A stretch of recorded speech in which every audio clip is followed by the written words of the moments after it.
ईदगाह मुंशी प्रेमचंद जी द्वारा लिखी कहानी। रमज़ान के पूरे 30 रोज़ों के बाद ईद आई है। कितना मनोहर, कितना सुहावना प्रभात है।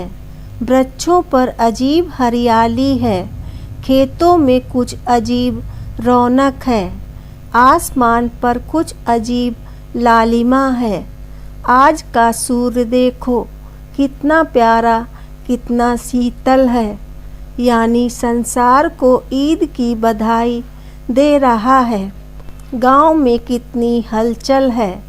ईदगाह जाने की तैयारियां हो रही हैं। किसी के कुर्ते में बटन नहीं है। पड़ोस के घर में सुई तागा लेने दौड़ा जा रहा है। किसी के जूते कड़े हो गए हैं। उनमें तेल डालने के लिए तेली के घर पर भागा जाता है। जल्दी जल्दी बैलों को सानी पानी दे दें। ईदगाह से लौटते लौटते दोपहर हो जाएगी। 3 कोस का पैदल रास्ता, फिर सैकड़ों आदमियों से मिलना भेंटना। दोपहर के पहले लौटना असंभव है। लड़के सबसे ज़्यादा प्रसन्न हैं। किसी ने 1 रोज़ा रखा है, वह भी दोपहर तक। किसी ने वह भी नहीं। लेकिन ईदगाह जाने की खुशी उनके हिस्से की चीज़ है। रोज़े बड़े बूढ़ों के लिए होंगे, इनके लिए तो ईद है। रोज़ ईद का नाम रटते थे, आज वह आ गई। अब जल्दी पड़ी है कि लोग ईदगाह क्यों नहीं चलते। इन्हें गृहस्थी की चिंताओं से क्या प्रयोजन। सिवैयों के लिए दूध और शक्कर घर में है या नहीं, इनकी बला से। ये तो सिवैयाँ खाएंगे। वह क्या जाने कि अब्बाजान क्यों बदहवास चौधरी कायम अली के घर दौड़े जा रहे हैं। उन्हें क्या खबर कि चौधरी आज आंखें बदल ले तो यह सारी ईद मुहर्रम हो जाए। उनकी अपनी जेबों में तो कुबेर का धन भरा हुआ है। बार बार जेब से अपना खजाना निकाल कर गिनते हैं और खुश होकर फिर रख लेते हैं। महमूद गिनता है, 1 2 10 12। उसके पास 12 पैसे हैं। मोहसिन के पास 1 2 3 8 9 15 पैसे हैं। इन्हीं अनगिनती पैसों में अनगिनती चीज़ लाएंगे। खिलौने, मिठाइयाँ, बिगुल, गेंद और जाने क्या क्या। और सबसे ज़्यादा प्रसन्न है हामिद। वह 4-5 साल का गरीब सूरत दुबला पतला लड़का, जिसका बाप गत वर्ष हैजे की भेंट हो गया और माँ ना जाने क्यों पीली होती होती एक दिन मर गई। किसी को पता ना चला क्या बीमारी है। कहती तो कौन सुनने वाला था। दिल पर जो कुछ बीतती थी वह दिल में ही सहती थी। और जब ना सहा गया तो संसार से विदा हो गई। अब हामिद अपनी बूढ़ी दादी अमीना की गोद में सोता है और उतना ही प्रसन्न है। उसके अब्बा जान रुपए कमाने गए हैं। बहुत सी थैलियाँ लेकर आएंगे। अम्मी जान अल्लाह मियाँ के घर से उसके लिए बड़ी अच्छी अच्छी चीज़ें लाने गई हैं। इसलिए हामिद प्रसन्न है। आशा तो बड़ी चीज़ है। और फिर बच्चों की आशा। उनकी कल्पना तो राई का पर्वत बना देती है। हामिद के पाँव में जूते नहीं हैं। सिर पर एक पुरानी धुरानी टोपी है, जिसका गोटा काला पड़ गया है। फिर भी वह प्रसन्न है। जब उसके अब्बा जान थैलियाँ और अम्मी जान नियामतें लेकर आएंगी तो वह दिल के अरमान निकाल लेगा। तब देखेगा महमूद, मोहसिन, नूरे और सम्मी कहाँ से उतने पैसे निकालेंगे। अभागिन अमीना अपनी कोठरी में बैठी रो रही है। आज ईद का दिन उसके घर में दाना नहीं है। आज आबिद होता तो क्या इसी तरह ईद आती और चली जाती। इस अंधकार और निराशा में वह डूबी जा रही है। किसने बुलाया था इस निगोड़ी ईद को। इस घर में उसका काम नहीं, लेकिन हामिद, उसे किसी के मरने जीने से क्या मतलब। उसके अंदर प्रकाश है, बाहर आशा। विपत्ति अपना सारा दलबल लेकर आए। हामिद की आनंद भरी चितवन उसका विध्वंस कर देगी। हामिद भीतर जाकर दादी से कहता है, तुम डरना नहीं अम्मा, मैं सबसे पहले आऊँगा, बिल्कुल ना डरना। अमीना का दिल कचोट रहा है। गांव के बच्चे अपने अपने बाप के साथ जा रहे हैं। हामिद का बाप अमीना के सिवा और कौन है। उसे कैसे अकेले में ले जाने दे। उस भीड़ भाड़ से बच्चा कहीं खो जाए तो क्या हो। नहीं, अमीना उसे यूं न जाने देगी। नन्ही सी जान 3 कोस चलेगा कैसे। पैर में छाले पड़ जाएंगे, जूते भी तो नहीं हैं। वह थोड़ी थोड़ी दूर पर उसे गोद में ले लेगी। लेकिन यहाँ सेवैयाँ कौन पकाएगा। पैसे होते तो लौटते लौटते सब सामग्री जमा करके चटपट बना लेती। यहाँ तो घंटों चीज़ें जमा करते लगेंगे। मांगे ही का तो भरोसा ठहरा। उस दिन फहीमन के कपड़े सिले थे। 8 आने पैसे मिले थे। उस अठन्नी को ईमान की तरह बचाती चली आती थी इसी ईद के लिए। लेकिन कल ग्वालन सिर पर सवार हो गई तो क्या करती। हामिद के लिए कुछ नहीं है तो 2 पैसे का दूध तो चाहिए ही। अब तो कुल 2 आने पैसे बच रहे हैं। 3 पैसे हामिद की जेब में, 5 अमीना के बटुए में। यही तो बिसात है और ईद का त्योहार। अल्लाह ही बेड़ा पार लगाए। धोबिन और नाइन और मेहत रानी और चूड़ी हारिन सभी तो आएंगी। सभी को सेवैयाँ चाहिए और थोड़ा किसी को आँखों में नहीं लगता। किस किस से मुँह चुराएगी। और मुँह क्यों चुराए, साल भर का त्योहार है। जिंदगी खैरियत से रहे, उनकी तकदीर भी तो उसी के साथ है।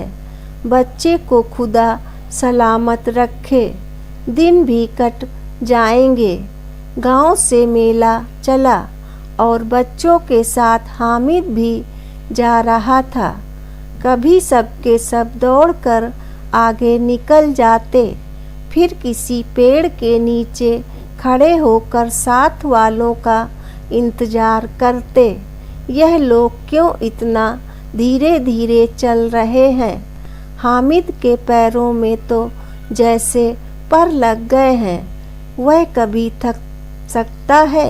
शहर का दामन आ गया। सड़क के दोनों ओर अमीरों के बगीचे हैं। पक्की 4 दीवारी बनी हुई है। पेड़ों में आम और लीचियाँ लगी हुई हैं।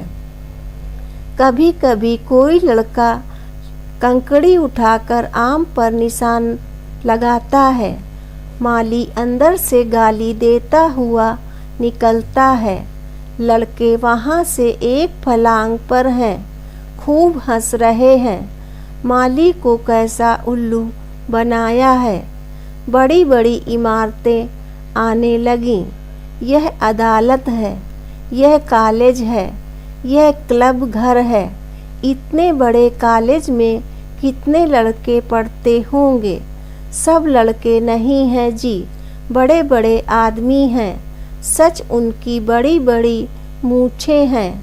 इतने बड़े हो गए, अभी तक पढ़ने जाते हैं। न जाने कब तक पढ़ेंगे और क्या करेंगे इतना पढ़कर। हामिद के मदरसे में 2-3 बड़े बड़े लड़के हैं, बिल्कुल 3 कौड़ी के, रोज मार खाते हैं। काम से जी चुराने वाले इस जगह भी उसी तरह के लोग होंगे। और क्या, क्लब घर में जादू होता है। सुना है वहाँ मुर्दों की खोपड़ियाँ दौड़ती हैं और बड़े बड़े तमाशे होते हैं, पर किसी को अंदर नहीं जाने देते। और वहाँ शाम को साहब लोग खेलते हैं, बड़े बड़े आदमी खेलते हैं। मूँछों दाढ़ी वाले और मेमे भी खेलती हैं। सच, हमारी अम्मा को वह दे दो, क्या नाम है, बैट, तो उसे पकड़ ही ना सके, घुमाते ही लुढ़क जाए। महमूद ने कहा, हमारी अम्मी जान का तो हाथ कांपने लगे। अल्लाह कसम, मोहसिन बोला, चलो मनो आटा पीस डालती हैं। जरा सा बैट पकड़ लेंगी तो हाथ कांपने लगेंगे। सैकड़ों घड़े पानी रोज निकालती हैं, 5 घड़े तो तेरी भैंस पी जाती है। किसी मेम को 1 घड़ा पानी भरना पड़े तो आँखों तले अंधेरा आ जाए। महमूद, लेकिन दौड़ती तो नहीं, उछल कूद तो नहीं करती। मोहसिन, हाँ, उछल कूद तो नहीं कर सकती, लेकिन उस दिन मेरी गाय खुल गई थी और चौधरी के खेत में जा पड़ी थी। अम्मा इतना तेज दौड़ी कि मैं उन्हें न पा सका। सच, आगे चले हलवाइयों की दुकानें शुरू हुईं। आज खूब सजी हुई थी। इतनी मिठाइयाँ कौन खाता है। देखो ना, एक एक दुकान पर मनो होंगी। सुना है रात को जिन्नात आकर खरीद ले जाते हैं।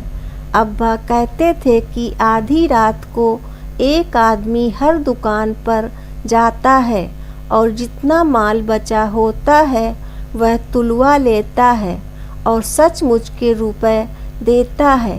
बिल्कुल ऐसे ही रुपए। हामिद को यकीन न आया, ऐसे रुपए जिन्नात को कहाँ से मिल जाएंगे। मोहसिन ने कहा, जिन्नात को रुपए की क्या कमी, जिस खजाने में चाहे चले जाएं, लोहे के दरवाजे तक उन्हें नहीं रोक सकते। जनाब, आप हैं किस फेर में, हीरे जवाहरात तक उनके पास रहते हैं। जिससे खुश हो गए उसे टोकरों जवाहरात दे दिए। अभी यहीं बैठे हैं, 5 मिनट में कलकत्ता पहुंच जाएं। हामिद ने फिर पूछा, जिन्नात बहुत बड़े बड़े होते हैं।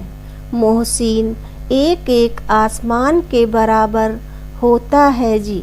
जमीन पर खड़ा हो जाए तो उसका सिर आसमान से जा लगे, मगर चाहे तो एक लोटे में घुस जाए। हामिद, लोग उन्हें कैसे खुश करते होंगे, कोई मुझे यह मंत्र बता दे तो एक जिन्न को खुश कर लूं। मोहसिन, अब यह तो नहीं जानता, लेकिन चौधरी साहब के काबू में बहुत से जिन्नात हैं। कोई चीज़ चोरी हो जाए, चौधरी साहब उसका पता लगा देंगे और चोर का नाम भी बता देंगे। जुमेराती का बछवा उस दिन खो गया था। 3 दिन हैरान हुए, कहीं ना मिला। तब झक मारकर चौधरी के पास गए। चौधरी ने तुरंत बता दिया, मवेशी खाने में है और वहीं मिला। जिन्नात आकर उन्हें सारे जहान की खबर दे जाते हैं। अब उसकी समझ में आ गया है कि चौधरी के पास क्यों इतना धन है और क्यों उनका इतना सम्मान है। आगे चले, यह पुलिस लाइन है, यहीं सब कांस्टेबल कवायद करते हैं। रैटन 5 हो, रात को बेचारे घूम घूम कर पहरा देते हैं, नहीं चोरियां हो जाएं। मोहसिन ने प्रतिवाद किया, यह कांस्टेबल पहरा देते हैं, तभी तुम बहुत जानते हो। अजी हजरत यह चोरी कराते हैं। शहर के जितने चोर डाकू हैं सब इनसे मिले रहते हैं। रात को ये लोग चोरों से तो कहते हैं चोरी करो, और आप दूसरे मोहल्ले में जाकर जागते रहो पुकारते हैं। जब भी इन लोगों के पास इतने रुपए आते हैं, मेरे मामू एक थाने में कांस्टेबल हैं, 20 रुपया महीना कमाते हैं, लेकिन 50 रुपए घर भेजते हैं। अल्लाह कसम मैंने एक बार पूछा था कि मामू आप इतने रुपए कहाँ से पाते हैं। हंसकर कहने लगे, बेटा अल्लाह देता है। फिर आप ही बोले, हम लोग चाहें तो एक दिन में लाखों मार लाएं, हम तो इतना ही लेते हैं जिसमें अपनी बदनामी ना हो और नौकरी ना चली जाए। हामिद ने पूछा, यह लोग चोरी करवाते हैं तो कोई इन्हें पकड़ता नहीं। मोहसिन उसकी नादानी पर दया दिखाकर बोला, अरे पागल, इन्हें कौन पकड़ेगा, पकड़ने वाले तो यह लोग खुद हैं, लेकिन अल्लाह इन्हें सजा भी खुद देता है। हराम का माल हराम में जाता है। थोड़े ही दिन हुए, मामू के घर में आग लग गई, सारी लेई पूंजी जल गई, एक बर्तन तक न बचा। कई दिन पेड़ के नीचे सोए, अल्लाह कसम पेड़ के नीचे। फिर न जाने कहाँ से 100 कर्ज लाए तो बर्तन भाड़े आए। हामिद 100 तो 50 से ज़्यादा होते हैं, कहाँ 50 कहाँ 100। 50 एक थैली भर होता है, 100 2 थैलियों में भी ना आए। अब बस्ती घनी होने लगी, ईदगाह जाने वालों की टोलियां नजर आने लगी। एक से एक भड़कीले वस्त्र पहने, कोई इक्के तांगे पर सवार, कोई मोटर पर। सभी इत्र में बसे, सभी के दिलों में उमंग। ग्रामीणों का यह छोटा सा दल अपनी विपन्नता से बेखबर संतोष और धैर्य में मगन चला जा रहा था।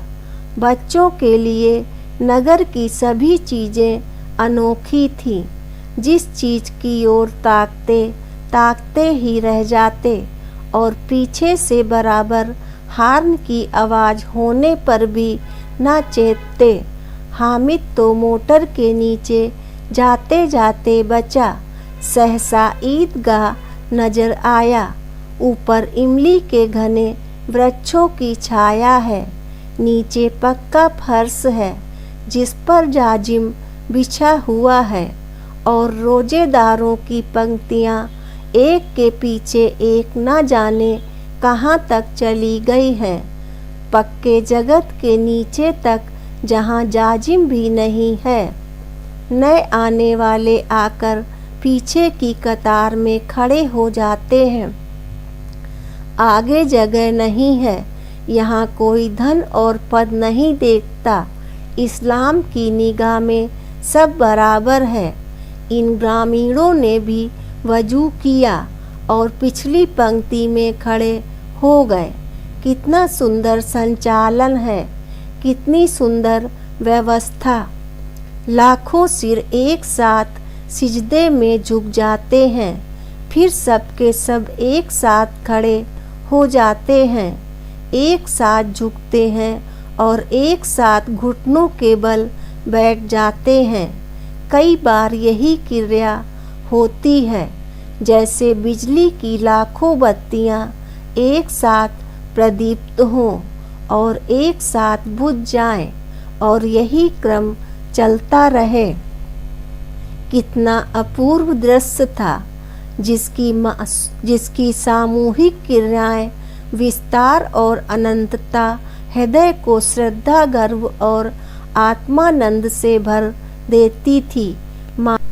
मानो भ्रातृत्व का एक सूत्र इन समस्त आत्माओं को एक लड़ी में पिरोए हुए है। नमाज खत्म हो गई है, लोग आपस में गले मिल रहे हैं। मिठाई और खिलौनों की दुकान पर धावा होता है। ग्रामीणों का यह दल इस विषय में बालकों से कम उत्साही नहीं है। यह देखो हिंडोला है, 1 पैसा देकर चढ़ जाओ, कभी आसमान पर जाते हुए मालूम होंगे, कभी जमीन पर गिरते हुए। यह चरखी है, लकड़ी के हाथी, घोड़े, ऊंट छड़ों में लटके हुए हैं। 1 पैसा देकर बैठ जाओ और 25 चक्रों का मजा लो। महमूद और मोहसिन और नूरे और सम्मी इन घोड़ों और ऊँटों पर बैठते हैं। हामिद दूर खड़ा है, 3 ही पैसे तो उसके पास हैं। अपने कोष का 1/3 जरा सा चक्कर खाने के लिए नहीं दे सकता। सब चरखियों से उतरते हैं, अब खिलौने लेंगे। इधर दुकानों की कतार लगी हुई है, तरह तरह के खिलौने हैं। सिपाही और गुजरिया, राजा और वकील, भिस्ती और धोबन और साधु, वाह कितने सुंदर खिलौने हैं। अब बोलना ही चाहते हैं। महमूद सिपाही लेता है, खाकी वर्दी और लाल पगड़ी वाला, कंधे पर बंदूक रखे हुए मालूम होता है। अभी कवायद किए चला आ रहा है। मोहसिन को भिस्ती पसंद आया, कमर झुकी हुई है, ऊपर मशक रखे हुए हैं। मशक का मुंह एक हाथ से पकड़े हुए है, कितना प्रसन्न है, शायद कोई गीत गा रहा है। बस मशक से पानी उड़ेलना ही चाहता है। नूरे को वकील से प्रेम है, कैसी विद्वता है उसके मुख पर। काला चोगा, नीचे सफ़ेद अचकन के सामने की जेब में घड़ी, सुनहरी जंजीर, एक हाथ में कानून का पोथा लिए हुए मालूम होता है। अभी किसी अदालत से जिरह या बहस किए चले आ रहे हैं। यह सब 2-2 पैसे के खिलौने हैं। हामिद के पास कुल 3 पैसे हैं। इतने महंगे खिलौने वह कैसे ले? खिलौना कहीं हाथ से छूट पड़े तो चूर चूर हो जाए, जरा पानी पड़े तो सारा रंग घुल जाए। ऐसे खिलौने लेकर वह क्या करेगा, किस काम के? मोहसिन कहता है, मेरा भिस्ती रोज पानी दे जाएगा, सांझ सवेरे महमूद और मेरा सिपाही घर का पहरा देगा। कोई चोर आएगा तो फौरन बंदूक से फायर कर देगा। नूरे और मेरा वकील खूब मुकदमा लड़ेगा। सम्मी और मेरी धोबन रोज कपड़े धोएगी। हामिद खिलौनों की निंदा करता है, मिट्टी ही के तो हैं, गिरे तो चकनाचूर हो जाएं। लेकिन ललचाई हुई आँखों से खिलौनों को देख रहा है और चाहता है कि जरा देर के लिए उन्हें हाथ में ले सकता। उसके हाथ अनायास ही लपकते हैं, लेकिन लड़के इतने त्यागी नहीं होते हैं, विशेषकर जब अभी नया शौक है। हामिद ललचाता रह जाता है। खिलौने के बाद मिठाइयाँ आती हैं। किसी ने रेवड़ियाँ ली हैं, किसी ने गुलाब जामुन, किसी ने सोहन हलवा। मज़े से खा रहे हैं। हामिद उनकी बिरादरी से पृथक है। अभागे के पास 3 पैसे हैं, क्यों नहीं कुछ लेकर खाता। ललचाई आंखों से सबकी ओर देखता है। मोहसिन कहता है, हामिद रेवड़ी ले जा, कितनी खुशबूदार है। हामिद को संदेह हुआ ये केवल क्रूर विनोद है। मोहसिन इतना उदार नहीं है, लेकिन यह जानकर भी वह उसके पास जाता है। मोहसिन दोने से एक रेवड़ी निकालकर हामिद की ओर बढ़ाता है। हामिद हाथ फैलाता है। मोहसिन रेवड़ी अपने मुंह में रख लेता है। महमूद, नूरे और सम्मी खूब तालियां बजा बजा कर हंसते हैं। हामिद खिसिया जाता है। मोहसिन, अच्छा अब की ज़रूर देंगे। हामिद, अल्लाह कसम ले जा। हामिद, रखे रहो। क्या मेरे पास पैसे नहीं हैं? सम्मी, 3 ही पैसे तो हैं। 3 पैसे में क्या क्या लोगे?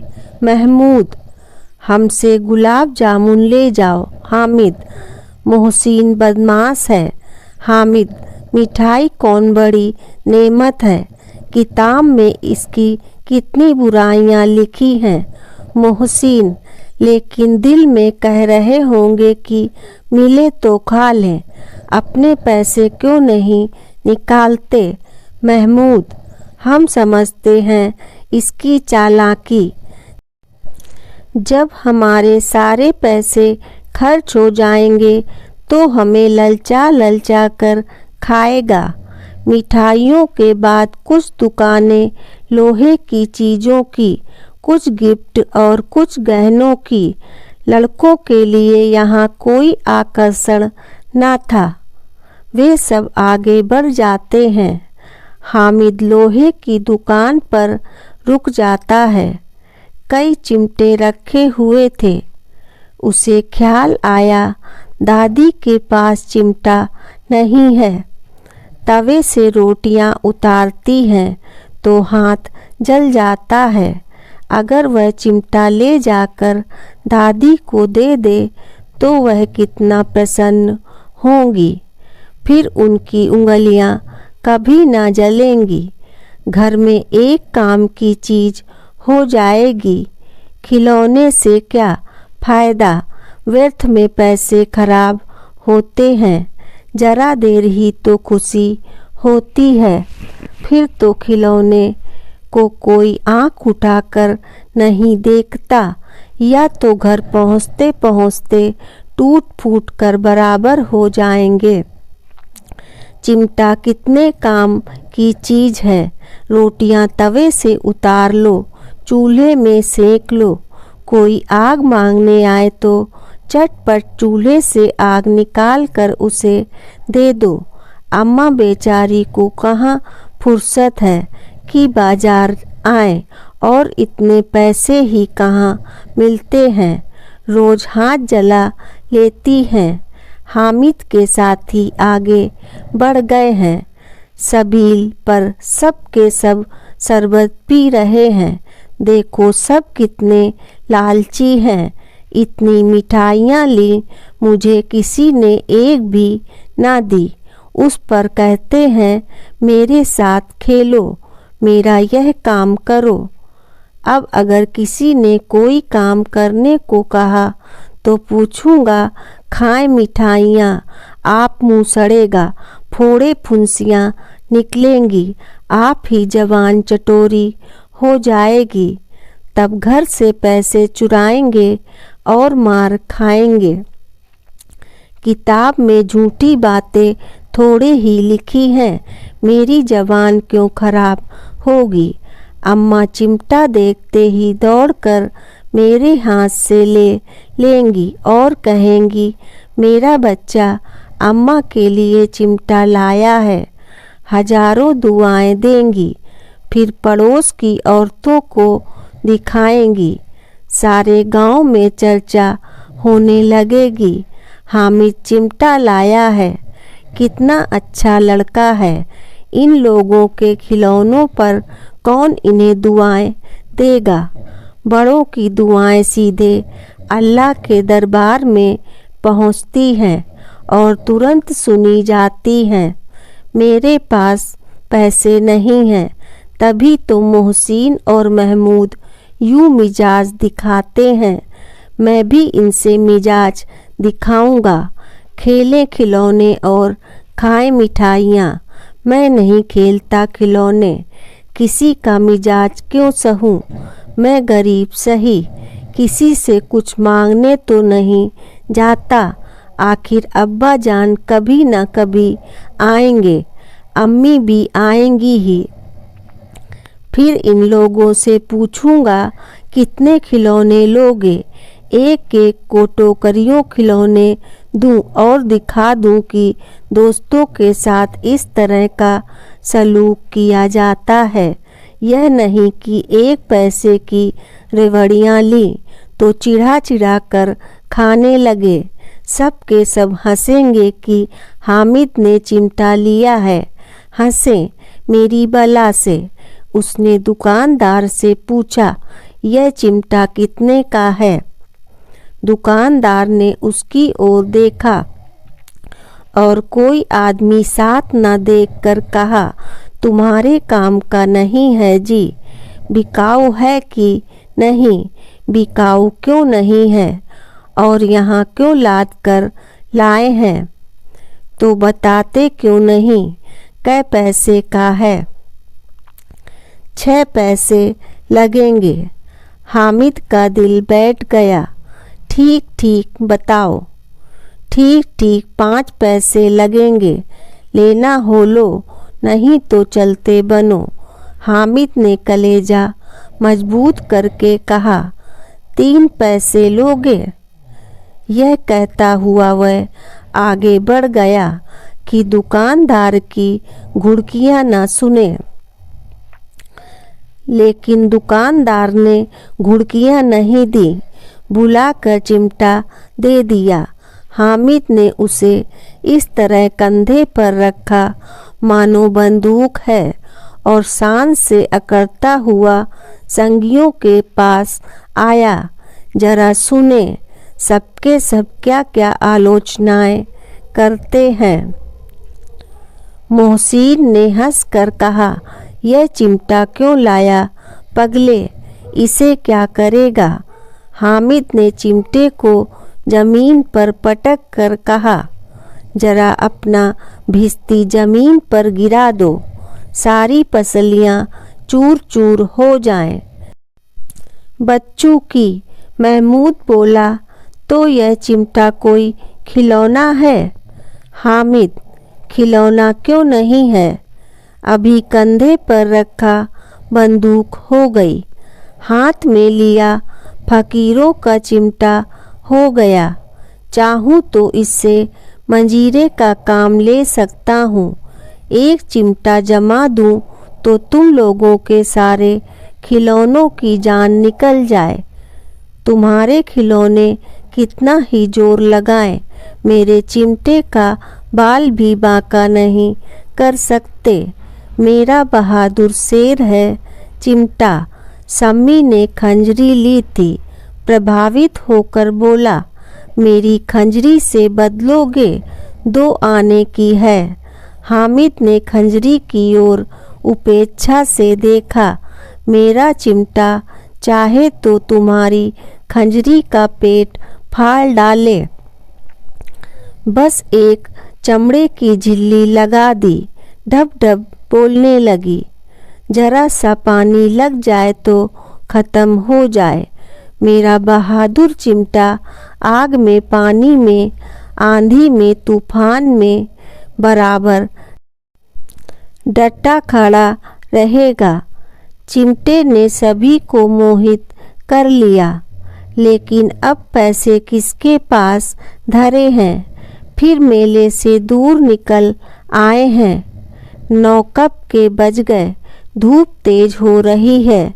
घर पहुंचने की जल्दी हो रही है।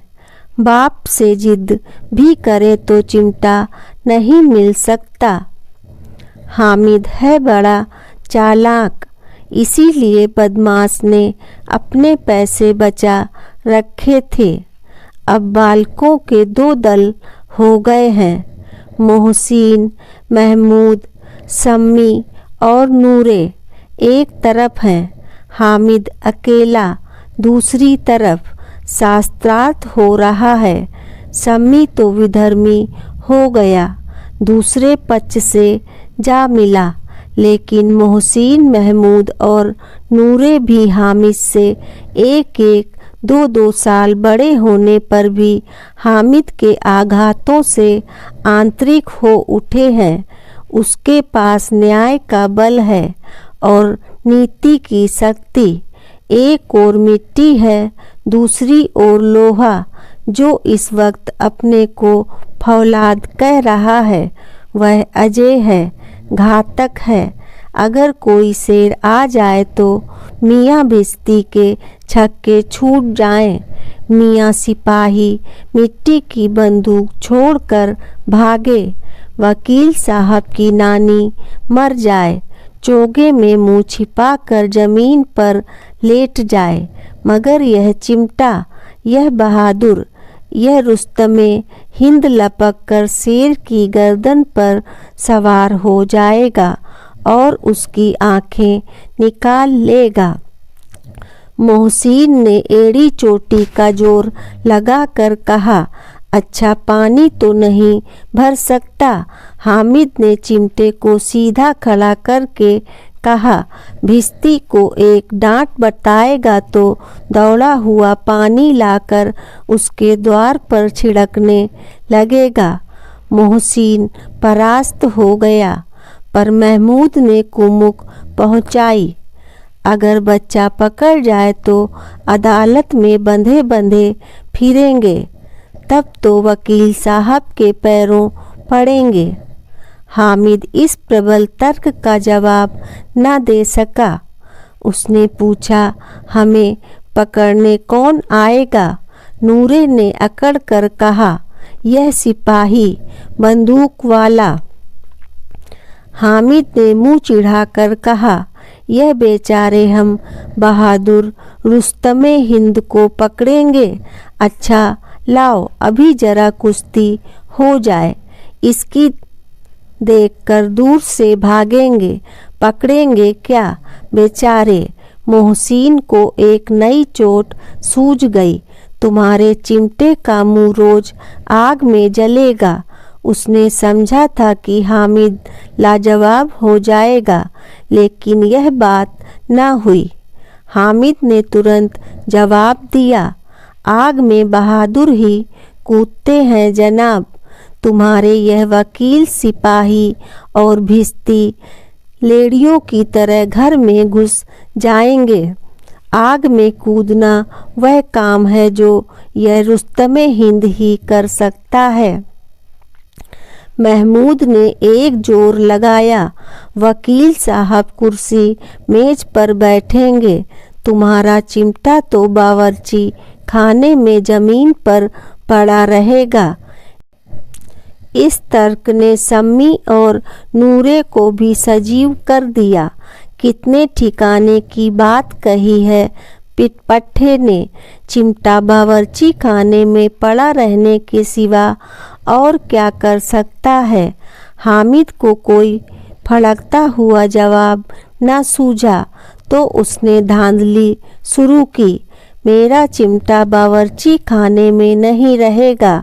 वकील साहब कुर्सी पर बैठेंगे तो जाकर उन्हें जमीन पर पटक देगा और उनका कानून उनके पेट में डाल देगा। बात कुछ बनी नहीं, खासी गाली गलौज थी, लेकिन कानून को पेट में डालने वाली बात छा गई। ऐसी छा गई कि तीनों सुरमा मुंह ताकते रह गए, मानो कोई धेलचा कनकौवा किसी गंडे वाले कनकौवे को काट गया हो। कानून मुंह से बाहर निकलने वाली चीज है, उसको पेट के अंदर डाल दिया जाना बेतुकी सी बात होने पर भी कुछ नयापन रखती है। हामिद ने मैदान मार लिया। उसका चिमटा रुस्तमे हिंद है। अब इसमें मोहसिन, महमूद, नूरे, सम्मी किसी को भी आपत्ति नहीं हो सकती। विजेता को हारने वालों से जो सत्कार मिलना स्वाभाविक है वह हामिद को भी मिला। औरों ने 3-3, 4-4 आने पैसे खर्च किए पर कोई काम की चीज ना ले सके। हामिद ने 3 पैसों में रंग जमा लिया। सच ही तो है, खिलौनों का क्या भरोसा, टूट फूट जाएंगे। हामिद का चिमटा तो बना रहेगा। बरसों संधि की शर्तें तय होने लगी। मोहसिन ने कहा, जरा अपना चिमटा दो, हम भी देखें। तुम हमारा भिस्ती लेकर देखो। महमूद और नूरे ने भी अपने अपने खिलौने पेश किए। हामिद को इन शर्तों को मानने में कोई आपत्ति न थी। चिमटा बारी बारी से सबके हाथ में गया और उनके खिलौने बारी बारी से हामिद के हाथ में आए। कितने खूबसूरत खिलौने हैं। हामिद ने हारने वालों के आंसू पोंछे। मैं तुम्हें चिढ़ा रहा था। सच यह चिमटा भला इन खिलौनों की क्या बराबरी करेगा। मालूम होता है अब बोले, लेकिन मोहसिन की पार्टी को इस दिलासे से संतोष नहीं होता। चिमटे का सिक्का खूब बैठा गया है। चिपका हुआ टिकट अब पानी से नहीं छूट रहा है। मोहसिन, लेकिन इन खिलौनों के लिए कोई हमें दुआ तो ना देगा। महमूद, दुआ को लिए फिरते हो, उल्टे मार ना पड़े। अम्मा जरूर कहेंगी कि मेले में यही मिट्टी के खिलौने मिले। हामिद को स्वीकार करना पड़ा कि खिलौनों को देखकर किसी की माँ इतनी खुश ना होगी जितनी दादी चिमटे को देखकर होंगी। 3 पैसों ही में तो उसे सब कुछ करना था और उन पैसों के इस उपयोग पर पछतावे की बिल्कुल ज़रूरत न थी। फिर अब तो चिमटा रुस्तमे हिंद है और सभी खिलौनों का बादशाह। रास्ते में महमूद को भूख लगी। उसके बाप ने केले खाने को दिए। महमूद ने केवल हामिद को साझी बनाया। उसके अन्य मित्र मुँह ताकते रह गए। यह उस चिमटे का प्रसाद था। 3-11 बजे गांव में हलचल मच गई। मेले वाले आ गए। मोहसिन की छोटी बहन ने दौड़कर भिस्ती उसके हाथ से छीन लिया और मारे खुशी के जा उछली तो मियाँ भिस्ती नीचे आ रहे और सुलोक सिधारे। इस पर भाई बहन में मारपीट हुई। दोनों खूब रोए। उनकी अम्मा यह शोर सुनकर बिगड़ी और दोनों को ऊपर से 2-2 चांटे और लगाए। मियाँ नूरे के वकील का अंत उनके प्रतिष्ठानुकूल इससे ज़्यादा गौरवमय हुआ। वकील जमीन पर या ताक पर तो नहीं बैठ सकता। उसकी मर्यादा का विचार तो करना ही होगा। दीवार में खूंटियाँ गाड़ी गईं। उन पर लकड़ी का एक पटरा रखा गया। पटरे पर कागज का कालीन बिछाया गया। वकील साहब राजा भोज की भांति सिंहासन पर विराजे। नूरे ने उन्हें पंखा झलना शुरू किया। अदालतों में खस की टट्टियाँ और बिजली के पंखे रहते हैं। क्या यहाँ मामूली पंखा भी ना हो? कानून की गर्मी दिमाग पर चढ़ जाएगी कि नहीं। बांस का पंखा आया और नूरे हवा करने लगे। मालूम नहीं पंखे की हवा से या पंखे की चोट से वकील साहब स्वर्गलोक से मृत्युलोक में आ रहे और उनका माटी का चोला माटी में मिल गया। फिर बड़े जोर जोर से मातम हुआ और वकील साहब की अस्थि घूर पर डाल दी गई। अब रहा महमूद का सिपाही। उसे चटपट गांव का पहरा देने का चार्ज मिल गया। लेकिन पुलिस का सिपाही कोई साधारण व्यक्ति तो नहीं जो अपने पैरों चले, वह पालकी पर चलेगा। एक टोकरी आई, उसमें कुछ लाल रंग के फटे पुराने चिथड़े बिछाए गए, जिसमें सिपाही साहब आराम से लेटे। नूरे ने यह टोकरी उठाई और अपने द्वार का चक्कर लगाने लगे। उनके दोनों छोटे भाई सिपाही की तरफ से होने वाले जागते लहो पुकारते चलते हैं, मगर रात तो अंधेरी ही होनी चाहिए। महमूद को ठोकर लग जाती है, टोकरी उसके हाथ से छूटकर गिर पड़ती है और मियाँ सिपाही अपनी बंदूक लिए जमीन पर आ जाते हैं और उनकी एक टांग में विकार आ जाता है। महमूद को आज ज्ञात हुआ कि वह एक अच्छा डॉक्टर है। उसको ऐसा मरहम मिला है जिससे वह टूटी टांग को आनन फानन जोड़ सकता है। केवल गूलर का दूध चाहिए। गूलर का दूध आता है, टांग जोड़ दी जाती है, लेकिन सिपाही को ज्यों ही खड़ा किया जाता है, टांग जवाब दे देती है। शल्य क्रिया असफल हुई, तब उसकी दूसरी टांग भी तोड़ दी जाती है। अब कम से कम एक जगह आराम से बैठ तो सकता है। एक टांग से तो न चल सकता था, न बैठ सकता था। अब वह सिपाही सन्यासी हो गया है, अपनी जगह पर बैठा बैठा पहरा देता है। कभी कभी देवता भी बन जाता है। उसके सिर का झालरदार साफा खुरच दिया गया है। अब उसका जितना रूपांतर चाहो कर सकते हो। कभी कभी तो उससे बाट का काम भी लिया जाता है। अब मियाँ हामिद का हाल सुनिए। अमीना उसकी आवाज़ सुनते ही दौड़ी और उसे गोद में उठाकर प्यार करने लगी। सहसा उसके हाथ में चिमटा देखकर वह चौंकी। यह चिमटा कहाँ था? मैंने मोल लिया है। कै पैसे में? 3 पैसे दिए। अमीना ने छाती पीट ली। यह कैसा बेसमझ लड़का है कि दोपहर हुआ, कुछ खाया न पिया, लाया क्या चिमटा? सारे मेले में तुझे और कोई चीज न मिली जो यह लोहे का चिमटा उठा लाया। हामिद ने अपराधी भाव से कहा, तुम्हारी उंगलियां तवे से जल जाती थीं, इसीलिए मैंने इसे लिया। बुढ़िया का क्रोध तुरंत स्नेह में बदल गया, और स्नेह भी वह नहीं जो प्रलब्ध होता है और अपनी सारी कसक शब्दों में बिखेर देता है।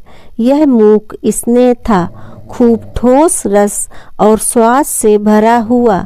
बच्चे में कितना त्याग, कितना सद्भाव और कितना विवेक है। दूसरों को खिलौने लेते और मिठाई खाते देखकर इसका मन कितना ललचाया होगा।